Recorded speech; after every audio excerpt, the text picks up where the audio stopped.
अब मैं transportation problem को सॉल्व करने जा रहा हूँ। पहला मेथड है नॉर्थ वेस्ट कॉर्नर मेथड। कहीं कहीं पर इसको अपर लेफ्ट हैंड कॉर्नर भी कहते हैं, कहीं कहीं पे, ज़्यादा तो हमने नहीं देखा है, ऐसे ही होगा। ठीक है, आपसे फिर समझिएगा, अगर आपसे कहा जाए कि find initial basic feasible solution, तो ये समझ लीजिए आपको क्या करना है, आपको केवल टोटल कॉस्ट निकाल देनी है, आपको ऑप्टिमल टेस्ट नहीं करना है। ठीक है, और अगर आप कहा जाए सॉल्व और कोई मेथड ना दें तो वॉगल्स मेथड लगाएंगे आप। अगर कहें सॉल्व बाय दिस मेथड, तो सॉल्व का मतलब आपको फिर ऑप्टिमल टेस्ट भी करना है, ये ध्यान रखिएगा। ऑप्टिमल टेस्ट बाद में करा जाएगा, अभी मैं इनिशियल बेसिक फेसिबल सोल्यूशन ही निकाले जा रहा हूँ। ठीक है, अब मैं एक पहले बना देता हूँ,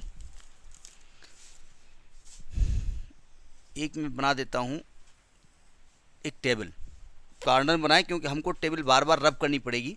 ठीक है, कॉलेज में पढ़ा दी गई है आपके।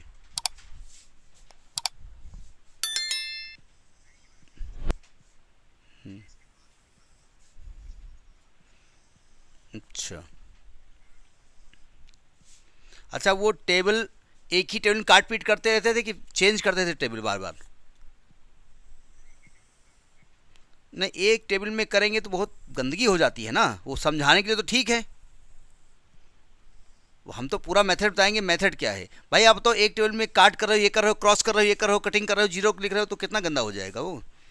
देखो, ये है डेस्टिनेशन, मैं अभी समझा दे रहा हूँ तरीका। D1, D2, D3, D4, ये है सोर्स S1, S2, S3, ये है आपकी सप्लाई, ये है आपकी डिमांड। ठीक है, ये है 19, ये एक्चुअली जो कीमत है ना, ये पर पीस कीमत है, 19 रुपया है, 19 पैसा है, जो भी है, पर पीस कीमत है, पर केजी, पर पीस, जो भी आप कहें। ये 30, ये 50, ये 10, ये 70, ये 30, ये 40, ये 60, ये 40, ये 8, ये 70 और ये 20। आपकी सप्लाई जो है वो 7 है, लाइन खींच दो चाहे, ये आपकी 9 है, ये आपकी 18 है। आपकी जो डिमांड है, D1 के सामने डिमांड है 5, 8, 7, 14। सबसे पहला काम तो आपका ये देखना है कि आपकी टोटल सप्लाई कितनी है और टोटल डिमांड कितनी है। टोटल सप्लाई कितनी है, तो आप कहेंगे 7, 9, कितना है बताइए, जोड़िए जरा। 9, 9, 7, 16, 16, 8, 24 के 4 हाथ है, 2, 34 है। टोटल सप्लाई आपकी 34 है। ठीक है, और टोटल डिमांड कितनी है? टोटल डिमांड, तो ये जोड़िए, 8, 5, 13, 13, 7, 20, 30, 34। तो यानी कि आपने देखा कि total supply is equal to total demand, तो it is balanced transportation problem. पहले तो यहां चेक कर लेंगे आप कि ये बैलेंस्ड है या अनबैलेंस्ड है। पहला काम ये हो गया, समझ में आ गई बात। इसके बाद क्या करेंगे, हमने कहा नॉर्थ वेस्ट कॉर्नर। देखो, यानी कि आप अपर लेफ्ट हैंड में सबसे ऊपर यहां पहुंचे ना, यहां से एंट्री मारा हमने, सुनो ध्यान से, एंट्री मारा हमने, तो देखो फर्स्ट टेबल जो बनेगी आपकी, फर्स्ट टेबल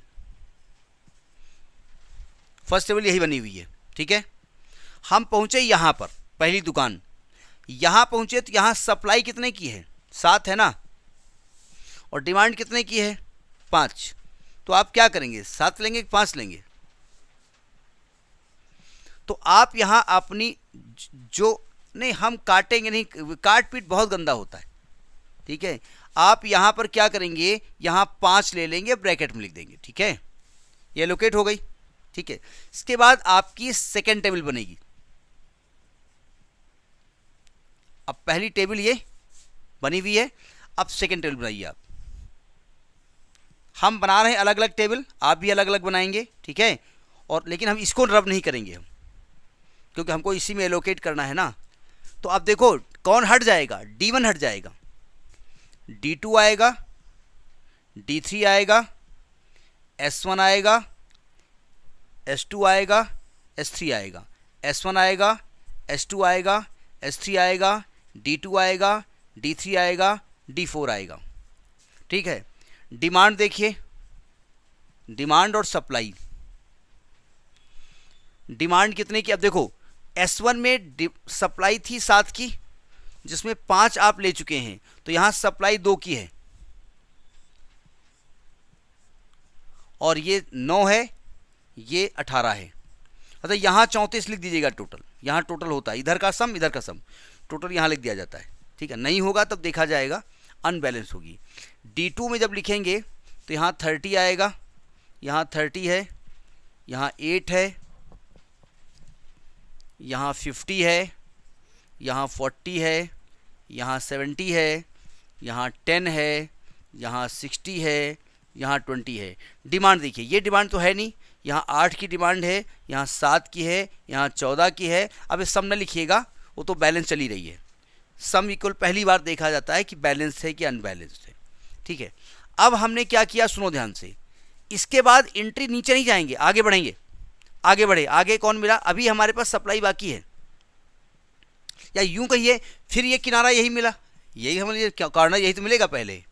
ठीक है, तो पहले मिलेगा तो क्या होगा, यहाँ पर कीमत है 30, सप्लाई 2 की है, डिमांड 8 की है, तो अब अपनी डिमांड तो पूरी नहीं कर सकते भाई, जब सप्लाई ही नहीं है तो डिमांड कहाँ से पूरी करोगे, तो यहाँ पर 2 हमने अपना पूरा कर लिया। ठीक है, अब अगले में क्या हुआ, ये वाली रो कंप्लीट हो गई, यानी यहाँ फिलहाल हमने 2 लिख दिया। आप अगली टेबल में लिखेंगे, यहाँ नहीं लिखेंगे आप।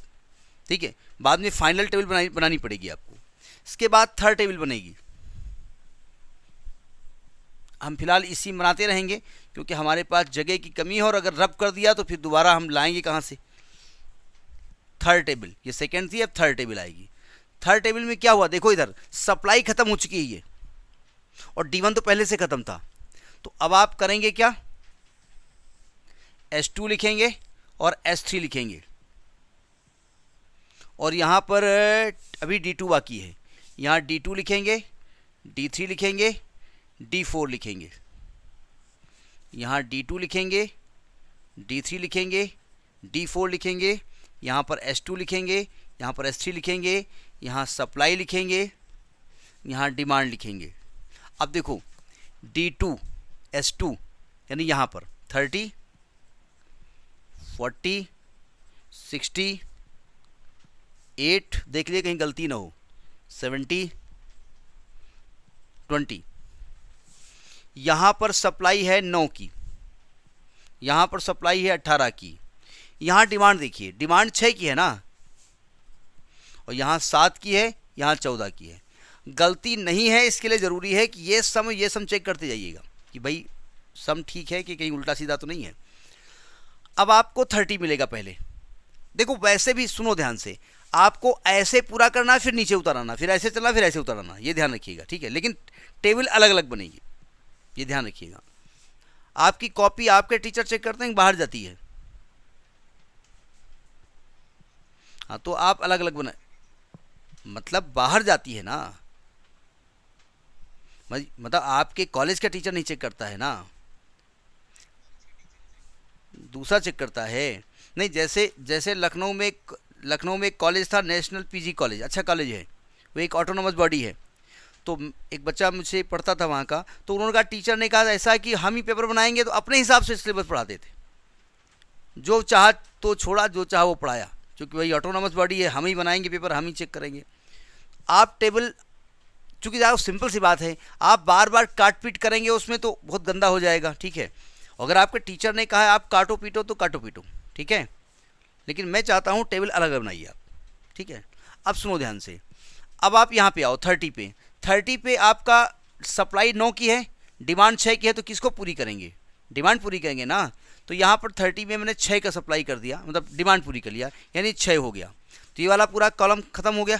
ठीक है, अब अगली टेबल बनेगी, अगली टेबल में इसी बनाता हूँ, इसको रब कर दिया, हट बना ही दें, यानी 4 टेबल बनेगी, टेबल अलग अलग बनेगी। नियम टेबल बनाने का है क्योंकि उसी में घिनापन करना मतलब काट पीट करना, जो आपके टीचर ने बताया हुआ अजीब नहीं लग रहा होगा। ठीक है, तो अब फोर्थ टेबल हम देखो कैसे बनेगी।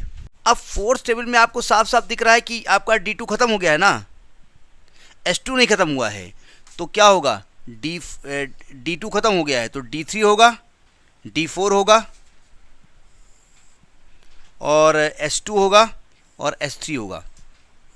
D2 होगा, D4 होगा, S2 बचा हुआ है, S2 होगा, S3 होगा, D2 S2 यानी कि ये 40 होगा, 60 होगा, 70 होगा, 20 होगा। सप्लाई कितने की होगी, ये ख़त्म हो गई है, ये 3 की बची है और ये 18 की बची है। डिमांड कितने की है, D2 में डिमांड बची हुई है आपकी, D3 है, सॉरी ये D3 है, D3 में डिमांड बची है 7 की और ये बची है 14 की। 14 7 21, 18 3 21। अब फिर 40 में एंट्री मारिए, 40 में एंट्री मारेंगे कितना बचेगा यहाँ पर 3। अब ये ख़त्म हो गया तो अपने आप नीचे उतरना पड़ेगा यहाँ पर, क्यों, यानी यहाँ से आप कितना लेंगे 4 और यहाँ से लेंगे 14। अच्छा ये ब्रैकेट में ये लिखिएगा, गलत कर गए, ब्रैकेट में अपना ये लिखिएगा। समझ में आ गई बात। अब ये लास्ट में आपको टेबल नहीं बनानी है, लास्ट वाले अपने वहाँ दिख रही है आपको, समझ में आ गया बात। कहाँ कहाँ हुए जाकर के, D3 के S2 में 40 में 3 का हुआ है और 70 में 4 का हुआ है और इसमें 14 का हुआ है। समझ में आ गई बात, नहीं आ गई। अब आपको इसके बाद फाइनल एलोकेटेड टेबल बनानी होती है। जो फाइनल टेबल बनती है वो एलोकेशन की बनती है, मतलब फाइनल, नोट कर लिया ना, फाइनल टेबल में ये गायब होगा, ये गायब होगा, ठीक है, ये एलोकेट हो गया, ठीक है, ये एलोकेशन हो गया। तो देखिए यहाँ पर हम निकालेंगे m + n-1, पहले तो निकालेंगे कितनी रो है, 4 रो है। अब m को रो कहो, n को कॉलम कहो, उससे कोई फर्क नहीं पड़ता, रो प्लस कॉलम ज़्यादा लिखा जाता है तो पहले रो मान लेते हैं। तो 3 + 4 -1 यानी कि 6 आएगा। कितने एलोकेशन है, गिनो जरा, 1 2 3 4 5 6 हैं, is equal to number of allocation, ठीक है। तो अगर ये नंबर ऑफ एलोकेशन के बराबर आ गया है तो इसको कहेंगे the problem is non degenerate, ये नॉन डिजर्नेट है, ठीक है, it is non degenerate, it is non degenerate. लेकिन नॉन डिजर्नेट होना केवल m + n-1 ही लिखने के बराबर नहीं होता है, ध्यान रखिएगा। इसमें कहा गया था एलोकेशन हैज़ इंडिपेंडेंट पोजीशन, ये भी लिखना पड़ेगा, N allocation has independent position. पहले इसका मतलब समझ लीजिएगा, इंडिपेंडेंट पोजीशन। अब आप ये कहेंगे कि भाई हम कोई भी एलोकेशन लेंगे, कहीं से भी खरीदेंगे तो वो इंडिपेंडेंट पोजीशन ही तो कहलाएगी, नहीं कहलाएगी। इसका दूसरा मतलब है कि ये कोई क्लोज पाथ, यानी कि not farming close path, not farming closed path, इसका मतलब ये होता है। ज़रा समझने की कोशिश करिएगा। क्लोज पाथ का मतलब सुनो ध्यान से, यहाँ से खरीदा, यहाँ से खरीदा, यहाँ से खरीदा, यहाँ से खरीदा, अगर आप चाहो तो ये क्लोज पाथ बन जाएगा। अब यहाँ देखो, यहाँ से खरीदा, यहाँ से खरीदा, यहाँ यहाँ यहाँ यहाँ, आप सबको मिला दो, इसको क्लोज नहीं कर सकते आप। देखो ये खींचोगे ऐसे ऐसे ऐसे ऐसे ऐसे, बना, क्लोज हुआ। आप कहाँ क्लोज हुआ, जहाँ से आप चले वहाँ वापस जा ही नहीं पाओगे। तो चूंकि क्लोज पाथ नहीं हुआ है तो दो चीज़ें हैं। तो नॉन डिजर्नेट के लिए दो कंडीशंस हैं। पहली कंडीशन ये है कि नंबर ऑफ एलोकेशन इतने होने चाहिए, और दूसरी बात ये इंडिपेंडेंट पोजीशन होनी चाहिए, यानी ये कोई भी क्लोज पाथ फॉर्म नहीं करना चाहिए, ठीक है। अब आप क्या निकालेंगे, अब आप निकालेंगे कि ट्रांसपोर्टेशन कॉस्ट कितनी आ रही है। हम मिनिमम कॉस्ट नहीं कह सकते हैं, मिनिमम हम मान के चल रहे हैं, लेकिन फ़िलहाल मिनिमम है कि नहीं है, जहाँ से ख़रीदा है वहाँ से खरीदने पे मिनिमम पड़ा कि नहीं पड़ा, इसके लिए आपको इसका ऑप्टिमल टेस्ट करना पड़ेगा, क्योंकि हम इनिशियल बेसिक फेसिबल सोल्यूशन निकाल रहे हैं। तो जब आप इसका निकालेंगे IBFS initial basic feasible solution, तो कैसे निकलेंगे, 19 × 5 बाई 19 ऑब्जेक्ट, 19 कीमत थी एक ऑब्जेक्ट की, आपने 5 खरीदे थे। अच्छा एक बार चेक कर लो, 5 2 7, 6 3 9, 14 4 18, 5 6 2 8, 4 3 7 14, मतलब जितनी डिमांड जितनी सप्लाई है उतनी आप कंप्लीट कर लिए हो, कहीं बाकी तो नहीं है घर पहुंच के तब मम्मी कहें कि कद्दू तो धनिया तो लाए नहीं। तो एक बार चेक कर लेंगे आप, plus 30 × 2 plus 30 × 6 plus 40 × 3 plus 70 × 4 plus 20 × 14 multiply कर लेंगे। तो ये हमने वैल्यू निकाली है 1015, गलत भी हो सकती है, देख लीजिएगा, ठीक है, ये चेक कर लीजिएगा। तो ये आपका नॉर्थ वेस्ट कॉर्नर मेथड से आपको क्वेश्चन लगाने का तरीका है बैलेंस्ड पोजीशन पे। समझ में आ गई बात, नहीं आ गई, ठीक है, यानी ये बैलेंस ट्रांसपोर्टेशन प्रॉब्लम है। अगर पहले से नोट करिए,